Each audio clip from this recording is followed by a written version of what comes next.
Assalamualaikum warahmatullahi wabarakatuh. Ketemu lagi bersama Ibu dalam pembelajaran Bahasa Indonesia. Semoga kalian tetap sehat dan tetap semangat. Hari ini kita akan melanjutkan pembelajaran kita dalam modul 1, yaitu di pertemuan ketiga dan keempat. Ya, di sana ada LK. LK-nya LK 1.3 dan LK 1.4. Nah, di sana kalian diminta untuk mempelajari struktur dan kaidah kebahasaan teks pidato persuasif. Supaya kalian bisa mengerjakan LK 1.3 dan 1.4, tentunya kalian harus memahami dulu apa sih struktur teks pidato dan kaidah-kaidah kebahasaan apa saja yang dipergunakan dalam teks pidato. Struktur teks pidato. Kita harus pahami dulu ya, apa itu struktur. Sekarang sebelum masuk ke teks, kita lihat dulu tubuh kita. Tubuh kita juga terdiri dari beberapa struktur. Ada kepala, ada tangan, ada badan, dan ada kaki. Itu struktur tubuh kita. Sekarang kalau teks pidato strukturnya apa saja? Nah, kita akan bahas satu persatu ya. Silakan kita lihat modulnya seperti berikut. Ya, sekarang kita akan bahas mengenai struktur teks pidato persuasif ya. Teks pidato persuasif dibentuk oleh beberapa bagian yang antar bagian itu disusun secara sistematis dan saling berhubungan. Bagian-bagiannya itu apa saja? Di sini ada yang pertama, ada bagian pengenalan isu, ada bagian rangkaian argumen dan pernyataan ajakan. Ya. Nah, sekarang kita lihat lagi pidato yang telah disampaikan oleh Bapak Presiden Jokowi di pertemuan sebelumnya. Ya, di pertemuan 1 dan 2 kamu sudah mengerjakan beberapa tugas berdasarkan teks tersebut. Pastinya masih ingat bagaimana isi pidatonya. Nah, sekarang kita masuk ke pengenalan isu.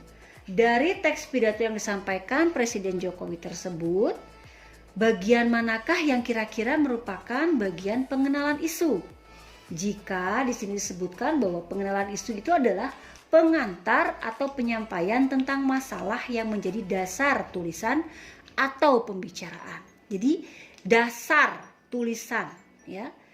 Isu yang dikembangkan dalam pidato tersebut yaitu mengenai mulai mewabahnya COVID-19 di Indonesia. Coba kalian lihat di paragraf pertama. Paragraf pertama itu adalah bagian dari pengenalan isu. Ya, karena di sana menjadi dasar pembicaraan pada pembicaraan-pembicaraan selanjutnya. Nah, sekarang kita masuk ke rangkaian argumen. Di rangkaian argumen ini ada beberapa sejumlah pendapat. Ya, pendapat siapa? Pendapat penulis, pendapat pembicara terkait dengan isu yang dikemukakan pada bagian sebelumnya. Ini pada bagian pengenalan isu. Pada bagian ini juga, ini perlu digarisbawahi, dikemukakan pula sejumlah fakta yang memperkuat argumen-argumennya itu. Jadi, dalam rangkaian argumen ada kata argumen, berarti ini ada pendapat. Ya, pendapat siapa? Pendapat orang yang sedang berbicara dalam pidato tersebut. Ya. Nah, di sini berarti pendapatnya Pak Presiden Jokowi. Coba kalian lihat lagi teksnya, teks pidatonya. Di paragraf 2, paragraf 3 dan seterusnya, itu ya, ada beberapa pendapat yang disampaikan oleh Presiden Jokowi berkaitan dengan mewabahnya COVID-19 ini di Indonesia.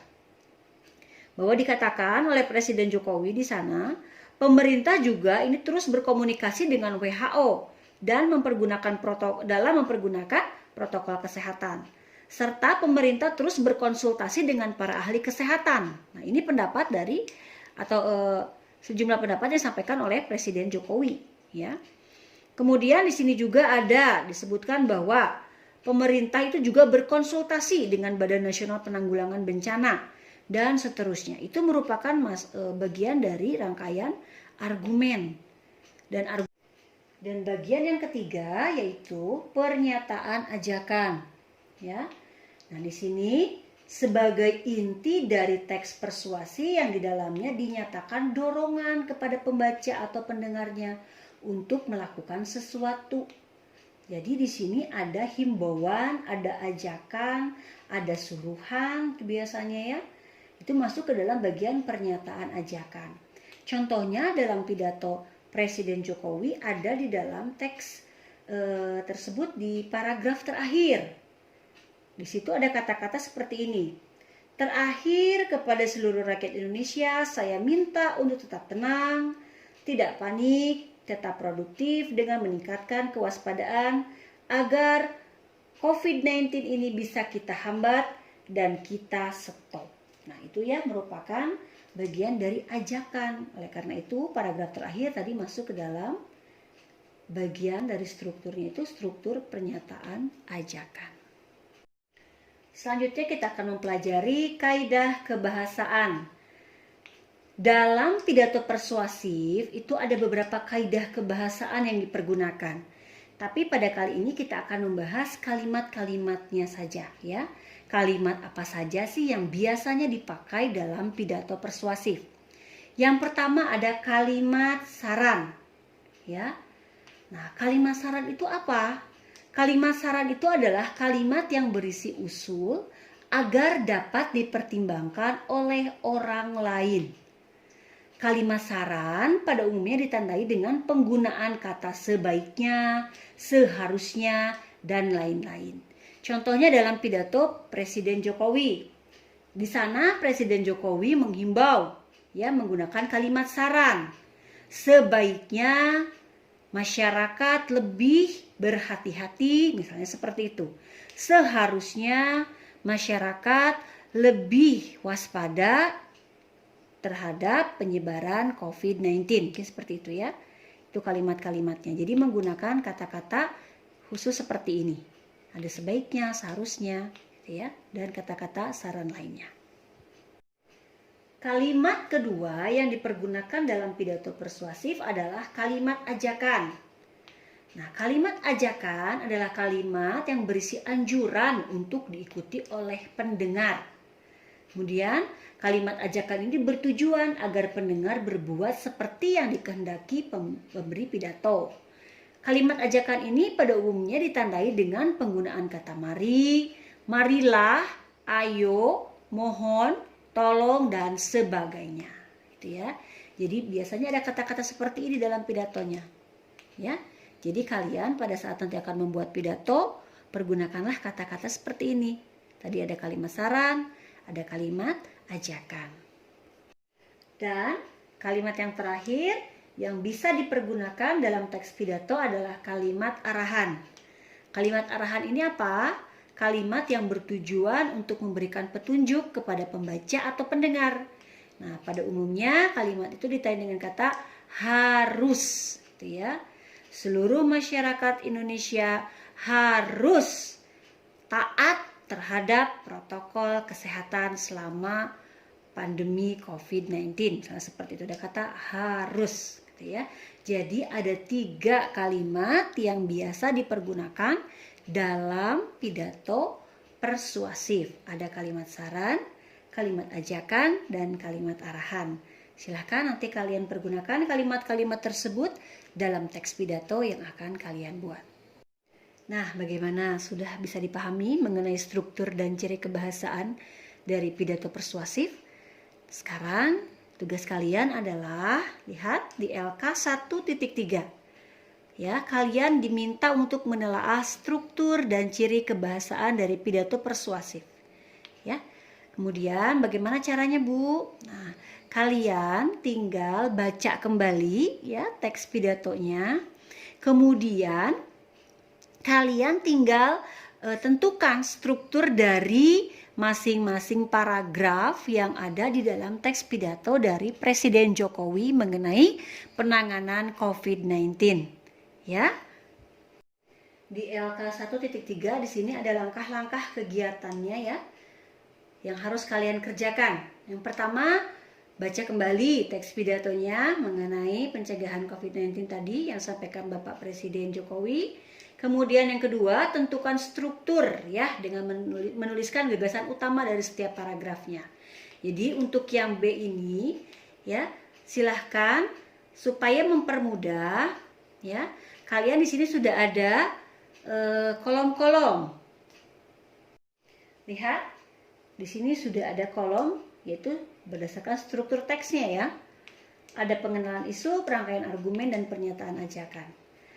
Setelah kalian baca, untuk membagi-baginya, silahkan kalian tulis di sini paragraf berapa sampai berapa yang menurut kalian masuk ke dalam pengenalan isu.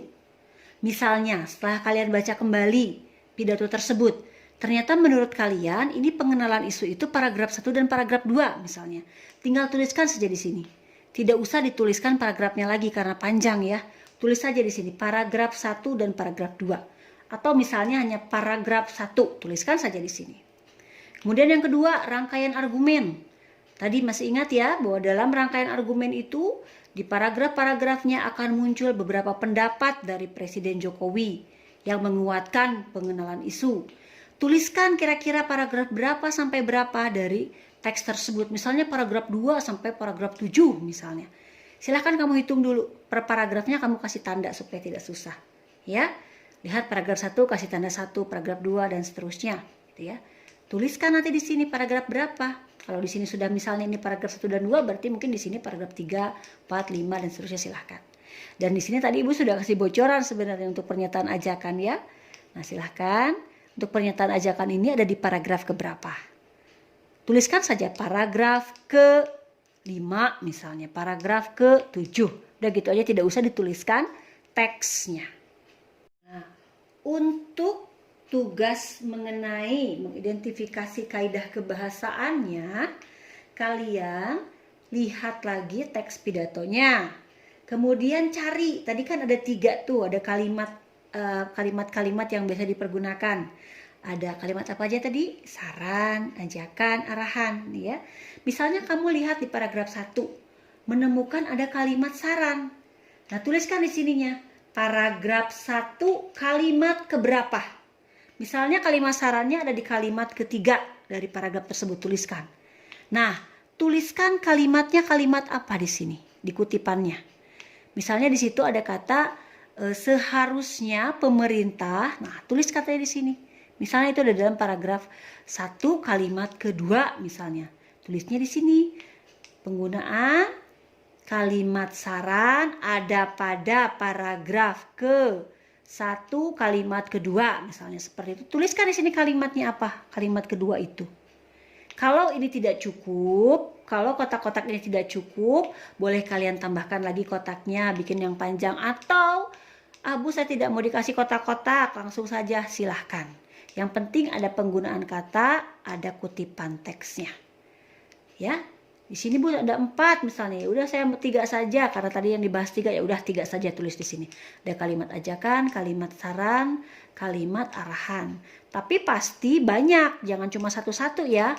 Minimal ada 3-3 atau kalau misalnya memang tidak ada sama sekali bolehlah 1. Ya, yang penting ini diisi.